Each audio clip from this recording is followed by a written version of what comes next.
ನಮಸ್ಕಾರ ಎಲ್ಲರಿಗೂ. ಇಂದು ನಾನು ನಿಮಗೆ ದಾವಣಗೆರೆ ದುರ್ಗಮ್ಮ ದೇವಸ್ಥಾನದ ಒಂದು ರೋಮಾಂಚಕ ಕಥೆ ಹೇಳಲು ಬಂದಿದ್ದೇನೆ.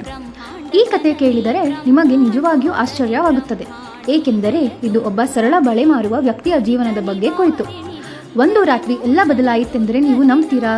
ದುರ್ಗಮ್ಮ ದೇವಿ ದುಗ್ಗತಿಯಿಂದ ಬಂದು ದಾವಣಗೆರೆಯಲ್ಲಿ ನೆಲೆಸುವುದಕ್ಕೆ ಕಾರಣ ಏನು ಗೊತ್ತಾ? ಇದು ಸುಮಾರು 200 ವರ್ಷಗಳ ಹಿಂದಿನ ಕತೆ. ಹರಪನಹಳ್ಳಿಯ ದುಗ್ಗತಿ ಎಂಬ ಗ್ರಾಮ. ಆ ಗ್ರಾಮಕ್ಕೆ ಒಬ್ಬ ಬಳೆ ಮಾರುವ ವ್ಯಕ್ತಿ ಬಂದ. ಆ ದಿನ ಪೂರ್ತಿ ಕಷ್ಟಪಟ್ಟರೂ ಒಂದು ಬಳೆ ಕೂಡ ವ್ಯಾಪಾರ ಆಗಲಿಲ್ಲ.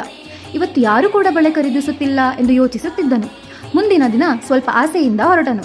ಆದರೆ ಮತ್ತೆ ಅದೇ, ಒಂದು ಬಳೆ ಕೂಡ ವ್ಯಾಪಾರ ಮಾಡಕ್ಕೆ ಸಾಧ್ಯವಾಗಲಿಲ್ಲ. ಆ ದಿನ ಅವನು ಅಲ್ಲಿಯೇ ಇದ್ದ ದೇವಿಯ ದೇವಸ್ಥಾನದಲ್ಲಿ ಮಲಗಿದನು. ಆದರೆ ಅವನಿಗೆ ಗೊತ್ತಿರಲಿಲ್ಲ ಆ ರಾತ್ರಿ ಅವನ ಜೀವನದಲ್ಲಿ ದೊಡ್ಡ ಬದಲಾವಣೆ ಬರಲಿದೆ ಎಂದು. ಆ ರಾತ್ರಿ ಅವನ ಕನಸಿನಲ್ಲಿ ಒಂದು ದೇವತೆ ಕಾಣಿಸಿಕೊಂಡಳು. ತಾಯಿಯು ಅವನನ್ನು ಕುರಿತು, ನನಗೆ 5 ಬಳೆಗಳನ್ನು ಕೊಟ್ಟು ನೀನು ವ್ಯಾಪಾರಕ್ಕೆ ಹೋಗು, ಶುಭವಾಗುತ್ತದೆ ಎಂದು ವಾಕ್ಯವನ್ನು ನುಡಿದರು. ಬೆಳಿಗ್ಗೆ ಎದ್ದಾಗ ಅವನಿಗೆ ಇದು ಕನಸೋ ನಿಜಾನೋ ಎಂದು ಗೊಂದಲದಲ್ಲಿ ಇದ್ದನು. ದೇವಿ ಹೇಳಿದಂತೆ ಅವನು 5 ಬಳೆಗಳನ್ನು ದೇವಿಗೆ ಅರ್ಪಿಸಿ ವ್ಯಾಪಾರಕ್ಕೆ ಹಿಂತಿರುಗುತ್ತಾನೆ.